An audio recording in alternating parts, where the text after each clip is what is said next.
So today we're going to look at the architectural plans for the third temple, and believe it or not, they've been hidden in plain sight for years and years and years. I think it's time that we took a close look at the third temple.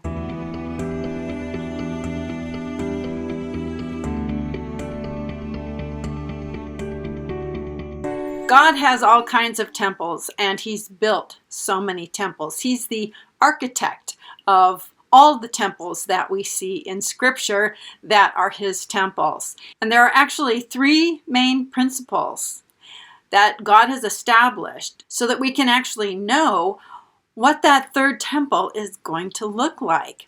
So the first principle is this, and I've got scriptures to back up everything and show notes for you. So the first principle is that earthly temples always reflect the current status of the heavenly temple. So this is what God told Moses. You must make the tabernacle and design all its furnishings according to the pattern I showed you. That's Exodus 25:9. And the writer of Hebrews actually quotes this passage in Hebrews 8:5 and gives a commentary on the tabernacle of Moses. The place where they serve is a copy and shadow. That is, the priests serve in a copy and shadow of what is in heaven. This is why Moses was warned when he was about to build the tabernacle, see to it that you make everything according to the pattern shown you on the mountain. So the writer of Hebrews is telling us that the earthly tabernacle of Moses was actually a reflection of the heavenly tabernacle at that time. So the first principle is that the earthly temple is going to reflect whatever is going on in the heavenly temple at that time. The second principle is this, that the persons who are charged with building an earthly temple will understand the structure of the heavenly temple and will be equipped to replicate it on earth. People who are going to be building the earthly temples, and I'm talking about the tabernacle of Moses and the temple of Solomon, they're going to understand that what they're building is a reflection of the heavenly temple. And they're going to be equipped both with resources, like with Moses, all the people brought the gold and the jewelry and the fabrics and the porpoise skins dyed purple and all of that. And like with David, he gathered together all the resources so that when Solomon came to be king, that he could just build the temple that God told David about. So the people who are assigned this are given the plan and the resources and the ability to be able to actually make this representation, this earthly representation of whatever's going on in the heavenly temple. So the tabernacle of Moses, again, Exodus 25:9, you must make the tabernacle and design its furnishings according to the pattern that I've showed you. And then, of course, all the people brought all the stuff. In Solomon's temple, 1 Chronicles 28:11 through 13 and verse 19, God actually gave David the plan for Solomon's temple. Then David gave his son Solomon the plans for the portico of the temple, its buildings, storehouses, upper rooms, inner rooms, and the rooms for the mercy seat.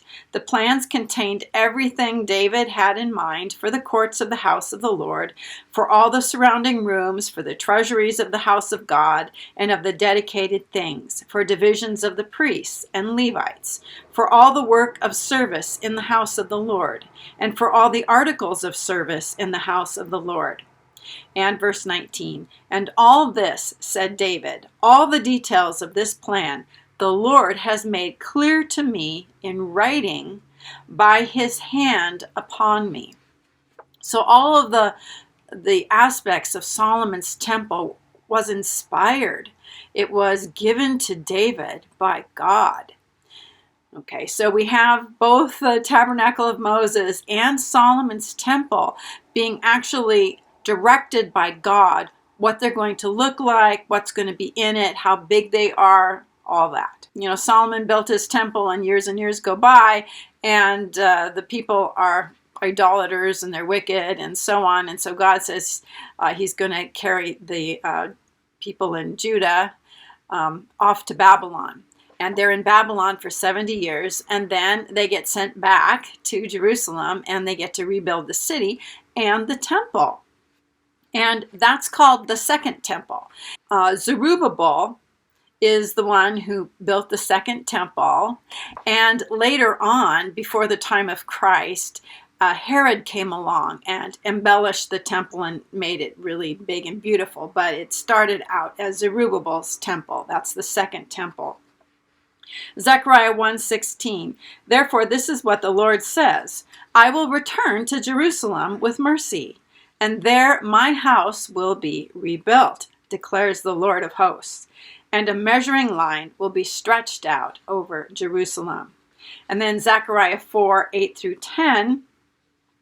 Then the word of the Lord came to me, saying, the hands of Zerubbabel have laid the foundation of this house, and his hands will complete it. In other words, the temple will be built from beginning to end by one person, Zerubbabel. It's not going to be this really long ongoing process. Then you will know that the Lord of hosts has sent me to you. For who has despised the day of small things? But these 7 eyes of the Lord, which scan the whole earth, will rejoice when they see the plumb line in the hand of Zerubbabel. So God is actually very happy that his house is going to be rebuilt by Zerubbabel. All right, now we have another temple that we don't usually think about. It's called the Tabernacle of David, and this is when the ark left the tabernacle of Moses at Shiloh, I think, and was carried off by the Philistines and then brought to Gibeon, I think, and then David took it from there to Jerusalem. 1 Chronicles 16:1-4, and then 37 and 38. So they brought the ark of God and placed it inside the tent that David had pitched for it. And they presented burnt offerings and peace offerings before God. And when David had finished sacrificing the burnt offerings and peace offerings, he blessed the people in the name of the Lord, and then he distributed to every man and woman of Israel a loaf of bread, a date cake, and a raisin cake. And David appointed some of the Levites to minister before the ark of the Lord, to celebrate, to give thanks, and to praise the Lord, the God of Israel. So you have to understand that we have people who are actually going to go into the presence of the ark. Okay, remember in the tabernacle of Moses, only Aaron could go into the place where the ark was, and even then only once a year on the Day of Atonement. But what we have here are just like people, the Levites, going in and celebrating and praising God in his very presence. So David left Asaph and his brothers there before the ark of the covenant of the Lord to minister there regularly according to the daily requirements, along with Obed-Edom and his 68 relatives. Obed-Edom, son of Jeduthun, and also Hosah were to be the gatekeepers. All right, so the Tabernacle of David is a very unique temple that doesn't have really much else associated with it. There's no Aaronic priesthood. There's no real sacrifices associated with it outside of for this dedication sacrifice. There's no altar of burnt offering there, anything like that. So it's an unusual temple, and it's just the ark with people that come in and worship God. So the Tabernacle of David will be rebuilt, symbolically anyway, and maybe even perhaps literally. Acts 15:15-18. This is, I think, James talking, the apostle. The words of the prophets tend to agree with this, as it is written, after this I will return and rebuild the fallen tent of David. Its ruins I will rebuild, and I will restore it, so that the remnant of men may seek the Lord, and all the Gentiles who are called by my name, says the Lord who does these things that have been known for ages. So this was when they were trying to decide what to do with Gentile converts. Were they supposed to become Jews, or, what was supposed to happen to them? And what they decided was that the church, which was now going to be comprised of Jews and Gentiles, was best typified by the Tabernacle of David, where people just went in and worshiped God without all the prerequisites of sacrifices and the Aaronic priesthood and, all of that.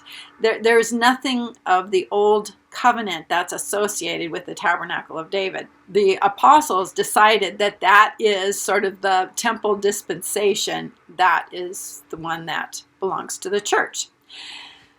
Okay, so the first principle is that the earthly temple always reflects the heavenly temple. And the second principle is that the people who are authorized or charged to rebuild the temple will understand that they're building a reflection of whatever's going on in the heavenly temple, and they'll have all the resources to do it. And the third principle is this, that the way each temple is configured illustrates something about the person of Christ, the plan of redemption, and God's relationship with his people. And I'm just going to touch on this really briefly. The tabernacle of Moses reflected the earthly life of Christ. Watch my Tabernacles of God video series. The tabernacle of David reflects the present, like right now, manifestation of Christ in his church by the Spirit. That we worship in spirit and truth, and we don't worship at a place, just like Jesus told the Samaritan woman, that God is seeking worshipers, people who will worship him in spirit and in truth. And this tabernacle of David is open to Jews and Gentiles alike. And the Temple of Solomon reflects the millennial reign of Christ. So all the symbolism that's in the Temple of Solomon is talking prophetically about the millennial reign. So let's talk about the third temple. This is the so-called Tribulation temple. I've heard so many people talk about the third temple, and people talk about the Temple Institute and how people in Israel, different groups, are wanting to rebuild the temple, and they're getting a fast train going from Tel Aviv to the Temple Mount. And there are people who say, oh, we shouldn't be involved in that because the temple is going to be the temple of the Antichrist. It's a bad and wicked and evil temple, and so we shouldn't have anything to do with that. If we follow the principles that I just laid out for you, we're going to be able to figure out what it looks like, who's there, who is building it, where the resources come from. Okay, we'll be able to understand all of that because it's hidden in plain sight in the Word of God. All right, so let's take a look at the third temple. The end time tribulation third temple is called the Temple of God. So right there, we know that this is not the Antichrist temple. It's not the Temple Institute's temple. It's not any of those. It's God's temple. It's the temple of God. God is the one who is authorizing this temple. He authorizes all of his temples. You can't build a temple of God without him authorizing it and telling people how it's going to be done, showing people how it's going to be done, and then making provisions so that they can do it. All right, here's Revelation 11:1 and 2. Then I was given a measuring rod like a staff, and I was told, rise and measure the temple of God and the altar and those who worship there. But do not measure the court outside the temple. Leave that out, for it's given over to the nations. All right, so using the aforementioned principles of temple building, we can identify the architecture, the furnishings, and the kind of worship that's going to be in the temple just by examining the heavenly temple as depicted in the book of Revelation. That's so exciting that God put it all out there for us. All we have to do is look in the book of Revelation, see what's going on in the heavenly temple, and understand that whatever's going on in the heavenly temple in Revelation is going to be shadowed in the earthly temple of God. The book of Revelation is going to tell us who is authorized to build that temple. Okay, so we need to look at some terminology here, because a lot of times when we hear the word temple, we just think, the whole temple structure. And there's actually a couple of words in the book of Revelation that we tend to think of as, that's the temple. One of them is the word temple. It's translated temple. And the other is the word tabernacle. And I remember looking at that and wondering about it, because in Revelation 16, both of those words are used. The temple of the tabernacle of God was opened. So I had to do a little study on what is the temple and what is the tabernacle and what's the difference between them. So the word temple that we see in Revelation and in other places as well, including 2 Thessalonians chapter 2, where it talks about the man of sin going into the temple of God. It's the Greek word naos. And it's the sanctuary, but in particular, it's the actual holy place where, in the case of God's temple, it's where the ark is. It's the most holy, sacred place. It's not the whole temple structure. Okay, the whole structure, or building, as it were, is called the tabernacle, and that's a different Greek word. That's the Greek word skene, 4633. A temple is the actual part of the structure where God dwells, where the ark would be, and the tabernacle is the structure itself. A skene is a habitation. It's a tabernacle. It's a tent. It's usually considered a tent. So here's the passage in Revelation 15, 5 and 6.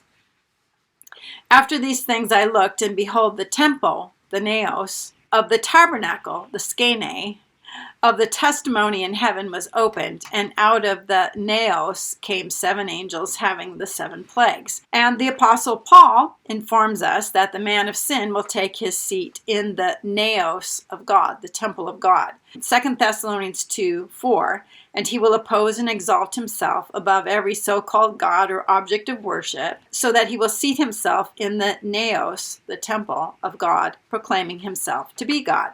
So if we go by what we see in heaven, we see a tabernacle, a temporary structure, a tent. Okay, do you know that God lives in a tent right now? It's a temporary home, because someday all of that is going to go away, and God is going to live in the holy city along with us. So the place where he's dwelling right now in heaven, he considers a tabernacle. It's a tent. It's a temporary place. And the presence of God is in the tabernacle, but it's in the part of the tabernacle called the naos, okay, or naos, or however you say it. It's the Holy of Holies.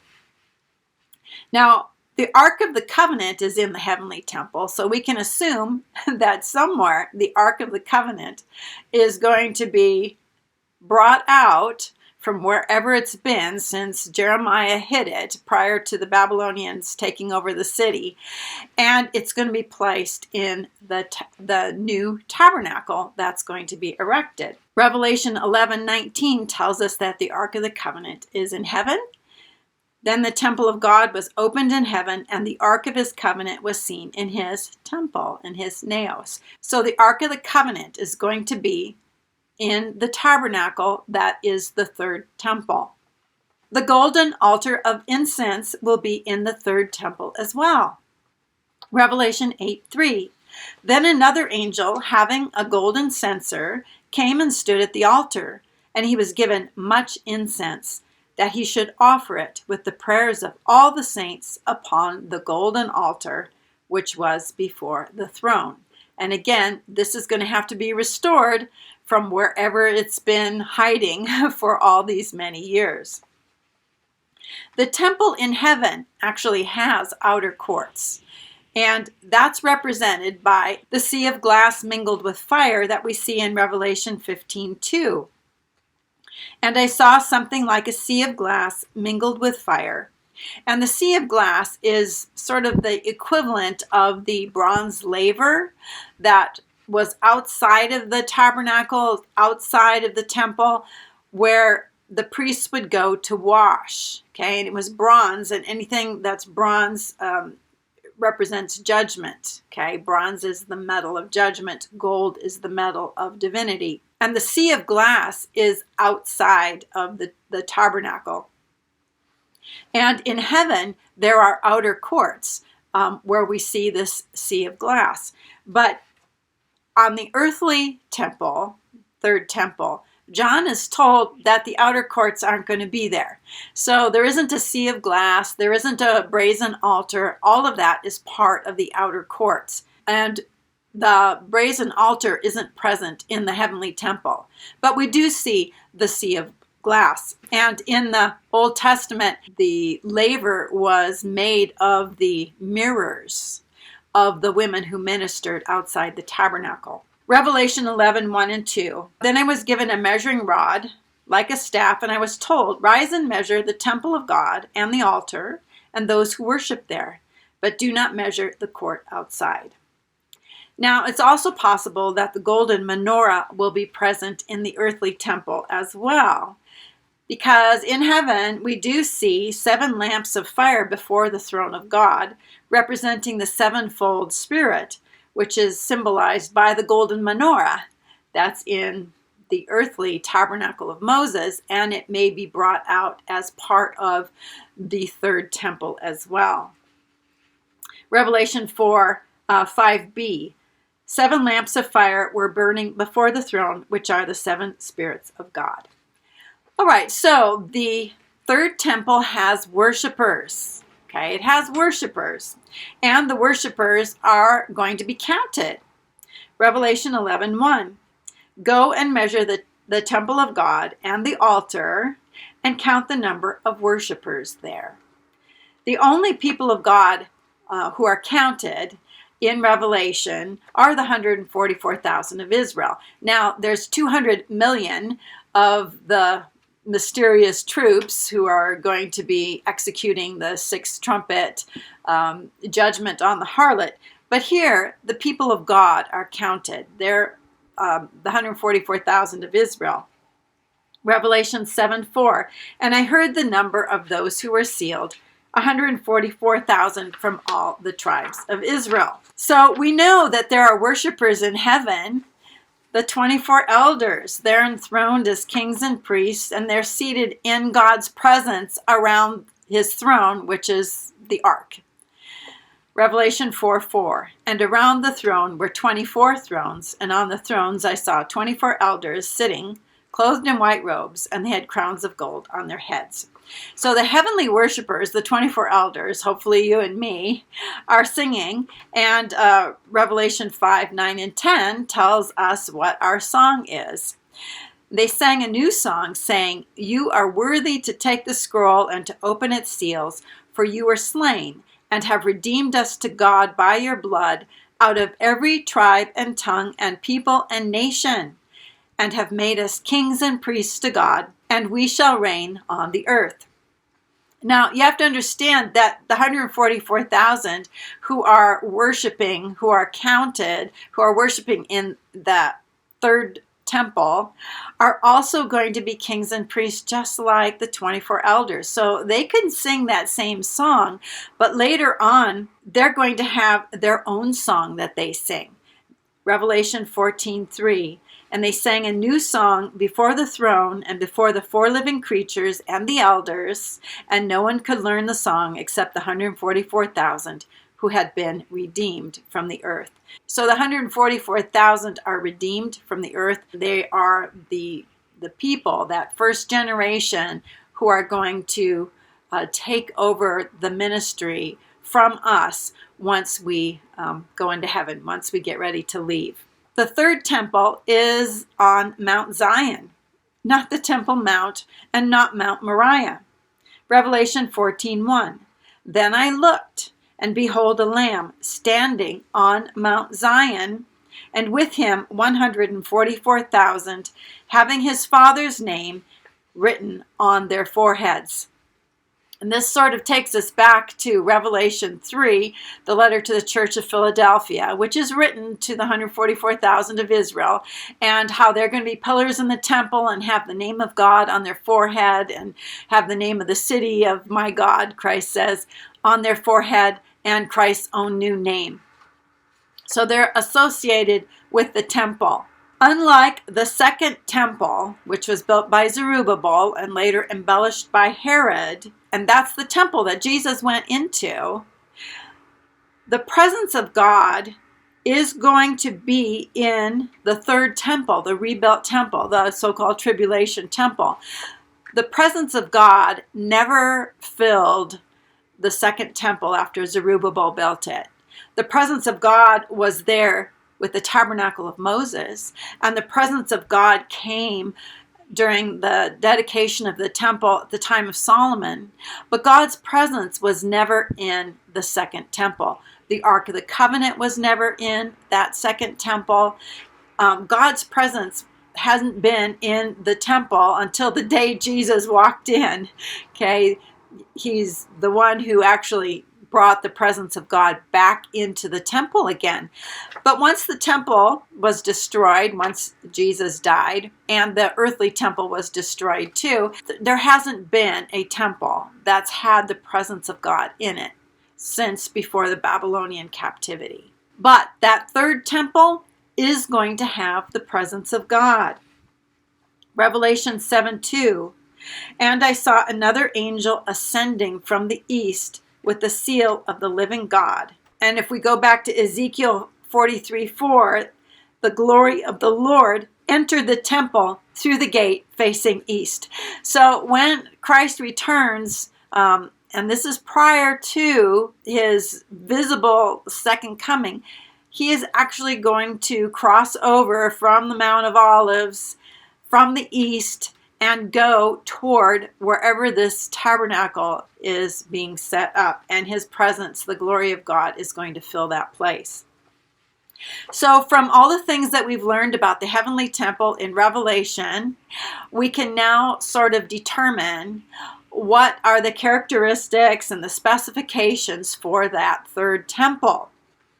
Number one, it's going to be a temporary building. It's a tent. Number two, it's on Mount Zion, not the Temple Mount, not Mount Moriah. Number three, there will be no outer courts.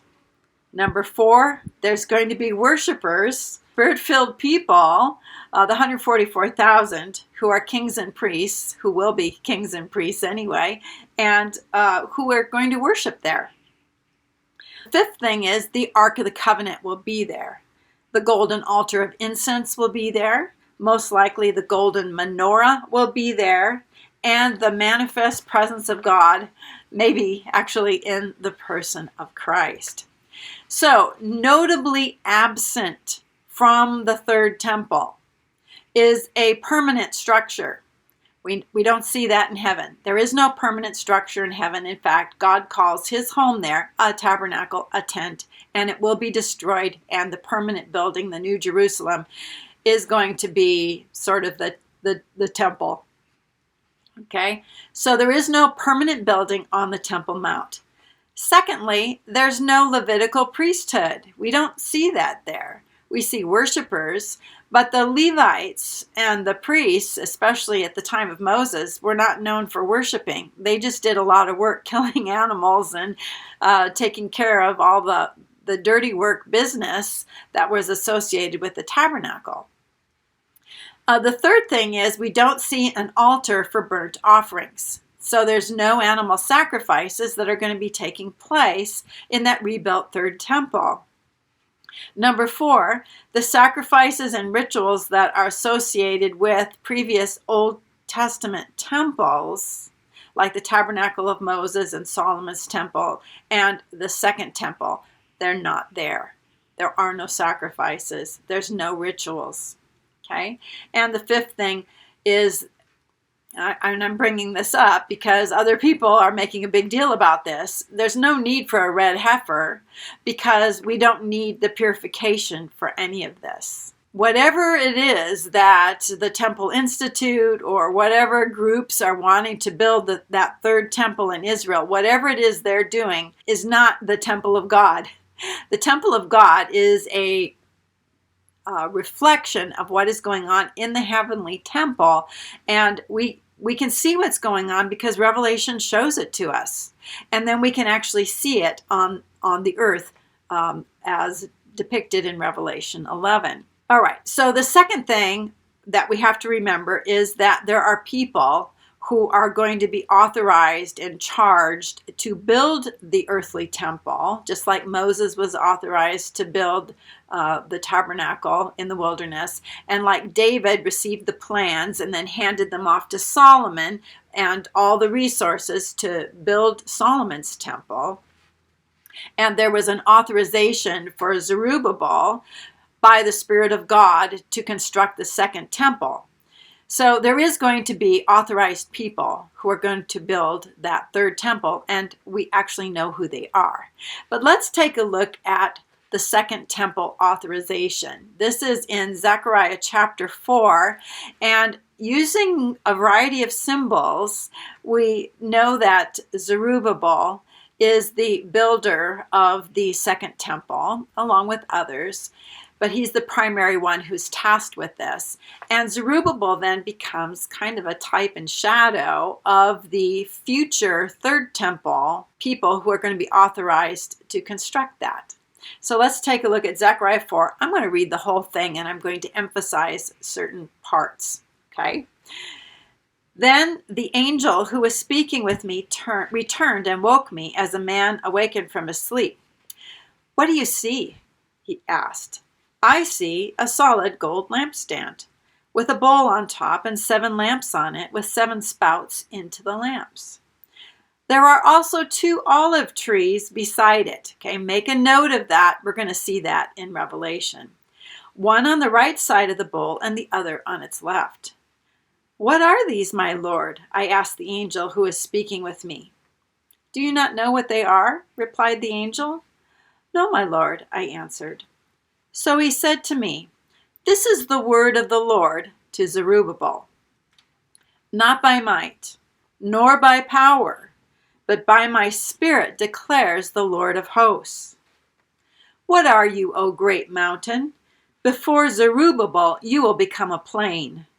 And then he will bring forth the capstone accompanied by shouts of grace, grace to it." Then the word of the Lord came to me, saying, "The hands of Zerubabbel have laid the foundation of this house, and his hands will complete it. And then you will know that the Lord of hosts has sent me to you." So Zerubabbel was going to lay the foundation and put the capstone on the temple. And he was going to do it by the power of the Spirit of God. Verse 10, "For who has despised the day of small things? But these 7 eyes of the Lord," which basically are the 7 spirits of God, "which scan the whole earth, will rejoice when they see the plumb line in the hand of Zerubabbel." Then I asked the angel, "Well, what are the 2 olive trees on the right and on the left of the lampstand?" And then I questioned him further, "What are the 2 olive branches beside the 2 gold pipes, from which the golden oil pours? Do you not know what these are?" he inquired. "No, my Lord," I replied. So he said, "These are the 2 anointed ones who are standing beside the Lord of all the earth." Let's take a look at Revelation 11, 1 through 4. "Then I was given a measuring rod like a staff and was told, 'Go, measure the temple of God and the altar and count the number of worshippers there. But exclude the courtyard outside the temple. Do not measure it, because it's been given over to the nations, and they will trample the holy city for 42 months. And I will empower my 2 witnesses, and they will prophesy for 1,260 days clothed in sackcloth. These witnesses are the 2 olive trees and the 2 lampstands that stand before the Lord of the earth. This is the connection that helps us to understand that the two witnesses, in addition to all the other things they're doing, they're the ones who are going to be authorized and empowered to erect the tabernacle that's going to be that third temple on Mount Zion. The two witnesses, Elijah and Moses, will be authorized by God and empowered by the Spirit of God to build the tabernacle of David, okay, this version of the tabernacle of David, on Mount Zion in Jerusalem. The 144,000 of Israel will worship in the third temple. The presence of God will manifest over the ark. So, this is where it gets kind of crazy, is the third temple is not going to be the kind of temple that most people are expecting. Most people are expecting some kind of agreement between a future Antichrist and Israel to rebuild an actual temple on Mount Moriah, where the Dome of the Rock presently stands, or next to the Dome of the Rock. And they have plans that they've drawn up, but the plans are not from God, because the plans do not actually reflect what is going to be happening in God's heavenly tabernacle and what's located up there, what furnishings are up there.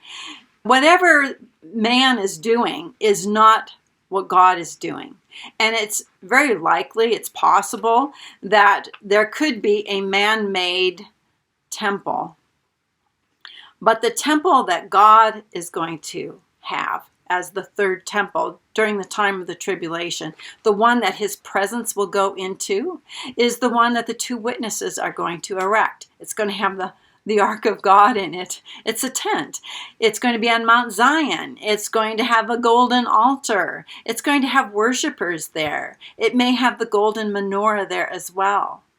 The 144,000 are going to worship there. It's going to be a Christian shrine, believe it or not. So it's not what people expect. The third temple is not authorized by any human agency. It's not authorized by any government or by any group of Jews who think they want to rebuild a temple.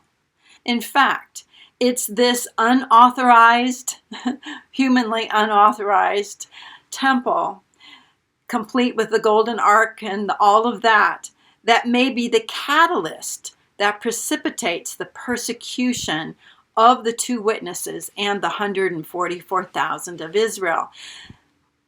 My understanding is that when the two witnesses show up in their visible ministry, their visible public ministry, is they're going to set up this tabernacle, this tent, and they're going to be bringing out the ark and the golden altar and all of that and putting it in this tent, not on Temple Mount, but somewhere else. And then Christians are going to be worshiping there.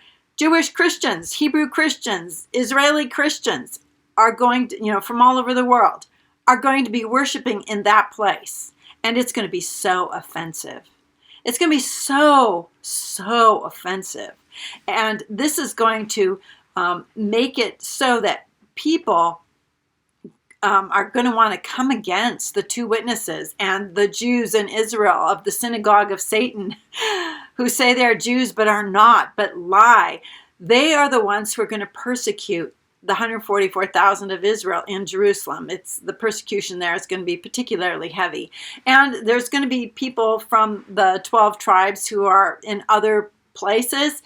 I'm not sure exactly where all they'll be. I think a lot of them will come to Jerusalem and be present sometime to worship in that place. But the powers that be are not going to be in favor of this. They are not going to be in favor of it.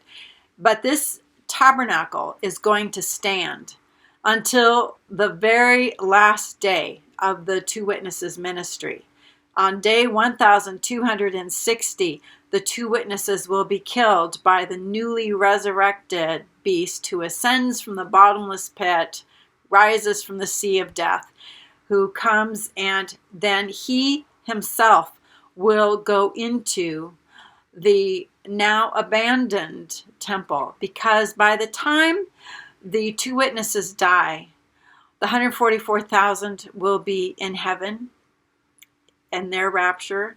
Most of believers who have come to faith, once we're gone, they will have been martyred and they'll be in heaven. And Christ himself will lead the remnant of Israel into the wilderness, and there will be no presence of God anymore in that tabernacle.